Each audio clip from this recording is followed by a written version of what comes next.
Character, he sneaks off to go see the eldest cousin so they can go question somebody that the eldest cousin had found that could be tied to the main character's parents.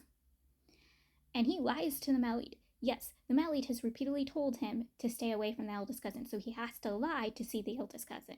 And I'm like, why are you betraying the male lead's trust like this? Why are you seeing the one person the male lead's repeatedly told you to stay away from? The person they're about to take down, you're gonna go see. The same person who's put your supposed friend in a horrible situation and now has this poor dude in Stockholm Syndrome, you're gonna go see this dude. You made a deal with this dude to stop this friend from having any sort of relationships to get you the information you want. You're really betraying everybody for this one person, this person who could possibly give you the answers you want, even though you shouldn't trust him as far as you can throw him. But yes, he follows him while lying to everybody where he's going. He goes to this location with this dude. They meet up with someone who's been through the most horrible door. They can't really remember things. It comes to him a bit. But yes, he's not mentally or physically in a good place. And the main character, he wants answers, and so he gets physical with this dude. And the cousin has to literally pull him off because the main character is literally shaking the poor guy. And the poor guy is just apologizing and stiffly saying the main character's father's name. So he's stiffly assigned. He's also saying that he'd promised the Malit's dad that he wouldn't say a thing. And that's all he's getting out. And the main character wants answers. And the cousin's like, no, we gotta stop here. We can come back tomorrow or another day, but we got to stop here. You are not putting this person in a good place. And the main character is just more stressed and more upset. When the main character returns back, the male lead wants to question the main character why the main character was with the one man he told the main character to stay away from. And the main character, knowing his temperament, isn't letting things go or answering the male lead's questions. Instead, he starts berating, yelling, accusing the male lead, just being terrible to the male lead. And the male lead is just obviously confused and upset, and it just turns into a full-blown argument until the main character throws the picture he got from his uncle to the main lead, and the male lead's like, wait, what is this? Is this you? Is this my dad? What is going on? Where did this picture come from? Like, he wants answers just as much as the main character did, because again, he did not know about the photo, and the head bodyguard of the eldest brother told the main character to talk to the male lead about it, and the main character refused to. He instead went to the head bodyguard and then went to the eldest cousin for answers instead of going straight to his husband because he figured his husband would continue lying to him. And the male lead's wanting answers, but the main character is just convinced the male lead's lying to him. So he runs off the male lead chases after him. The main character runs to his younger brother and the male lead's younger brother because these two are dating. He tries ripping his younger brother away from it. He's literally yelling, screaming at everybody. He won't listen to anybody. They finally convince him to let his younger brother take care of his feet before they go anywhere because he wants to just leave, take his little brother with him. And they're like, okay, we'll leave you two alone. You two take care of the main character's feet, and you guys can go if you want to go. And his little brother's like, well, I'll go with you. Just let me take care of your feet. So the main character finally has a conversation with his little brother about everything he knows and doesn't know. And the little brother is like, okay, I get this, I understand this. If my boyfriend is involved or his family's involved, I will have a hard time having a relationship with him over this. I'll probably break up with him if he knew this entire time. But you also got to remember that he was a child. The male lead was a child at all of this. If we were kids at the time of this, they were kids. So they're typically probably not involved. Yes, I'll probably break up if there's an involvement in this stuff, but at the same time, I'm not going to break up with him if he's not involved. Like, it's a whole mess. I was a little confused if he will or he not, but I'm pretty sure he will not if his boyfriend is not involved. But he will break up if he was involved, but he's not going to break up just because the dude's brother was involved. He's trying to basically reason with the main character, but they both do end up leaving, and he talks to the main character about how he doesn't feel like he's a match for his boyfriend anyway. He doesn't think he's worthy of his boyfriend.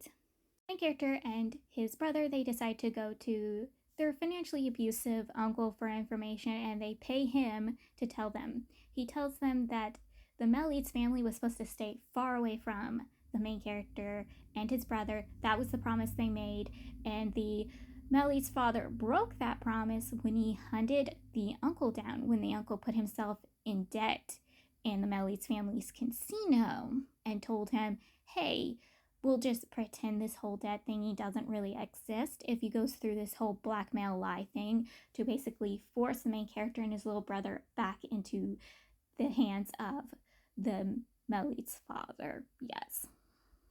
He tells them that. He also tells them that their mother's sister, who they believed was their mother's sister, wasn't actually their mother's sister, but was actually just a family friend that went by aunt.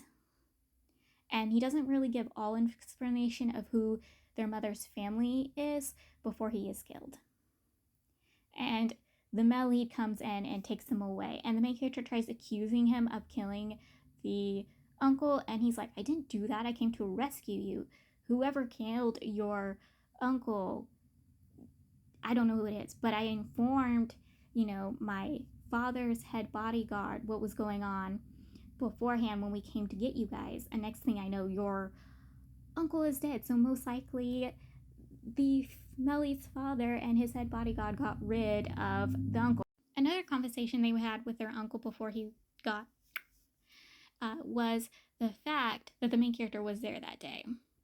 What happened to their parents? The main character was there. He just completely forgot it.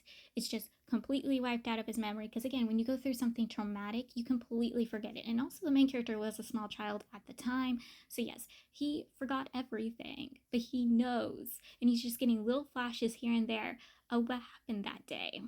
The location the Melly tells the main character they're having the get down, the getting rid of the minor family, is the location the main character's old family home was. And the main character's like, that's my home. That is where my parents used to raise us. Which I guess the other house was not the house. They had more than one house, and the main character only got to keep that one house.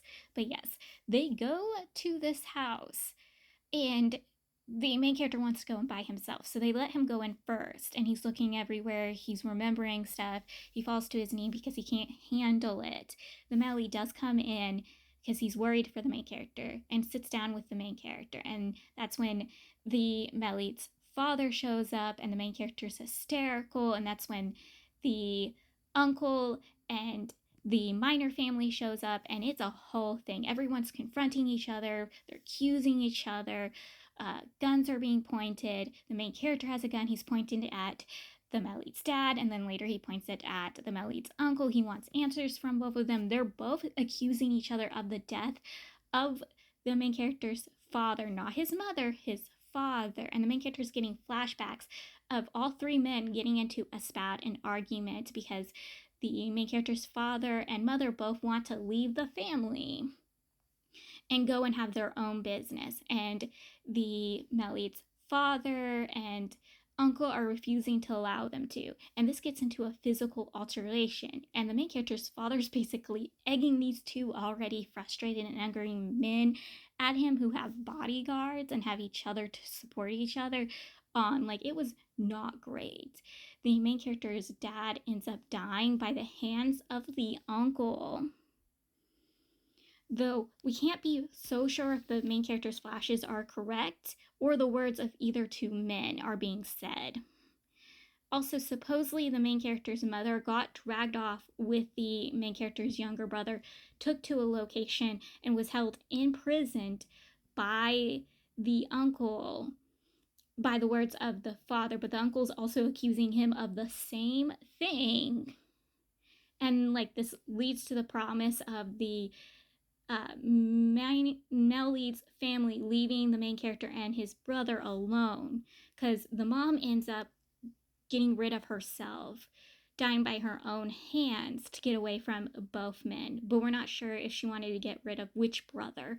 They're both accusing of this, and sooner or later the uncle ends up dying. So yes, both the main character and Melly's uncles both die.